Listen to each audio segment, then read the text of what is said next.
Weatherman, what's the temperature? I got a big day, I don't mean to pressure ya. No umbrella, don't make it rain. Monsoon Mike, can you make my day? Hey, hey, tell me interesting facts. This day in weather history, tell me that. You weather forecast, man, tell me right. It's the weather balloon with Monsoon Mike.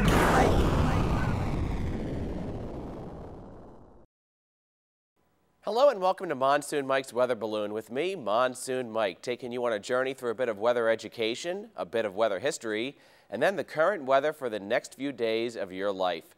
First, I'd like to apologize for my voice. I finally got inflicted. Yeah, even Monsoon Mike gets inflicted with those wicked colds, and it finally hit me, and it must be just this weather. It's been so cold and below normal the past few days. A lot of those cold fronts moved through, and we'll talk more about what a cold front is because it works perfectly into the fact that in our weather education segment this week, now that we're into spring, the atmosphere visits us with the passing of many more meaningful fronts than in the winter. In the winter, cold fronts, warm fronts, stationary fronts, and occluded fronts still float through our area on a regular basis, but the weather that they bring isn't quite as drastic as sometimes in the spring. Most of our snow in the winter comes from low-pressure systems, whether they be Alberta clippers or nor'easters. But now that we're into spring, I thought it important to explain the meaning of those infamous fronts that you hear on your local weathercast. And I'm not talking about a front to a shady business or such. You hear about those on cheesy crime TV shows all the time. I'm talking about boundaries of changing air that keep our weather changing on an almost weekly, if not more, basis. First of all, a cold front. Okay. A cold front is a boundary of colder or cooler air moving in, usually from the west or northwest, but sometimes the north. Cold air wedges below warmer air, causing sometimes turbulent weather, especially around this time of year, springtime. We'll talk more about thunderstorms another time, but the cooler air eventually wins out in a cold front, but sometimes not before destructive weather like tornadoes.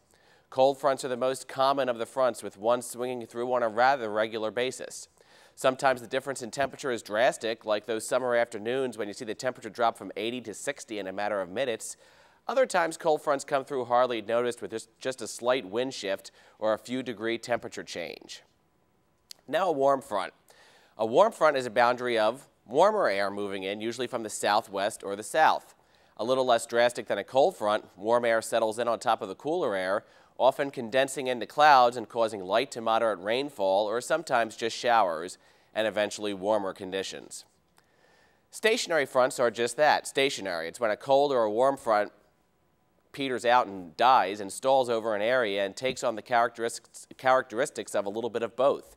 Stationary fronts often bring cloudy, unstable weather, sometimes for a few days at a time. And an occluded front is when a cold front overtakes a warm front. Cold fronts generally move faster than warm fronts, and when they collide, they fall in love. They get married. They make a baby. Aw, a weather love story. An occluded front. Occluded fronts often feel like cold fronts, dropping temperatures a bit on either side. Many fronts sprout off of low-pressure systems, so if you look at a weather map, you'll often see a low-pressure system. We'll talk about more about lows and other kinds of pressures another time. And offshooting from the low, a cold front to the south, a warm front to the north, and where the two collide at the top, an occluded front.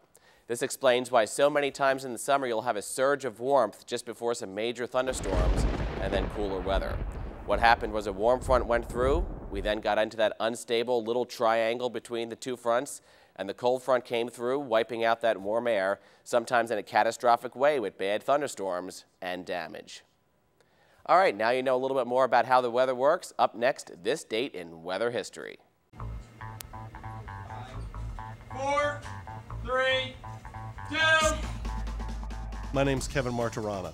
I graduated from the program in 1983, and I own my own production company, Take One Productions.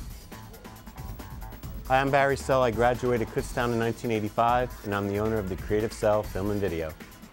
7, 6, 5, 4, 3, 2, 1.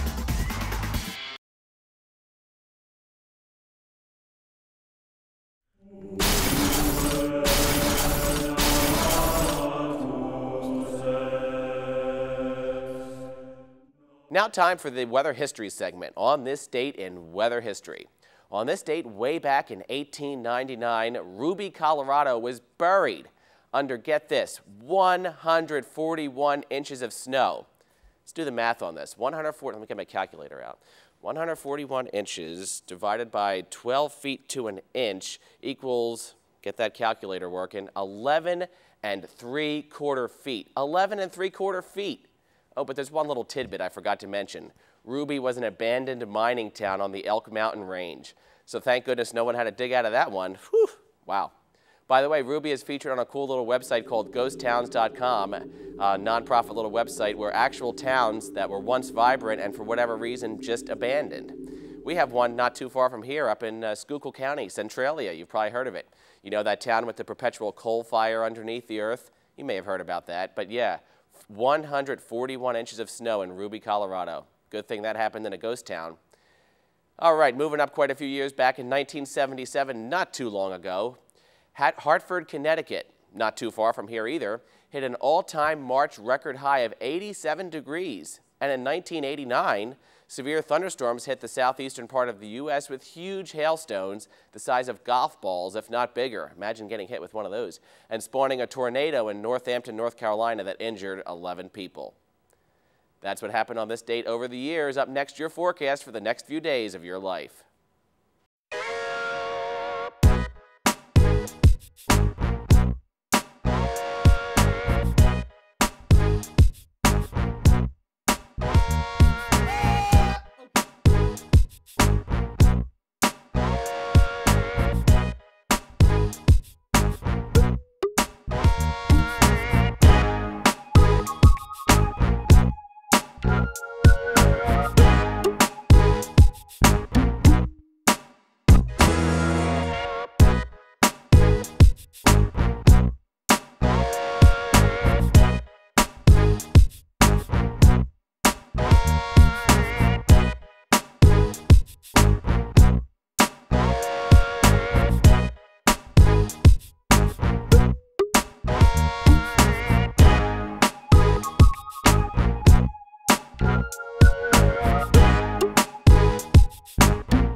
And now the forecast for the next several days of your life. We're getting wet now midweek, but Thursday looks a little bit drier with temperatures a little bit closer to normal. But then again on Friday, expect to get wet once again and maybe even into a little bit on Saturday. And then on Sunday, finally looks like a nice and sunny day. But once again, I don't see any temperatures around normal, mainly lower than normal. Thursday will be the closest that we get to normal, as I just said, but this being a La Nina pattern, temperatures are a little bit cooler than normal this spring. Hopefully that changes next week. We'll keep you posted here on Monsoon Mike's Weather Balloon. 3, 2, 1. I am an electronic media major. I'm an EM major. We are EM majors. I'm an electronic media major. We are electronic media majors. We are Electronic media at Kutztown.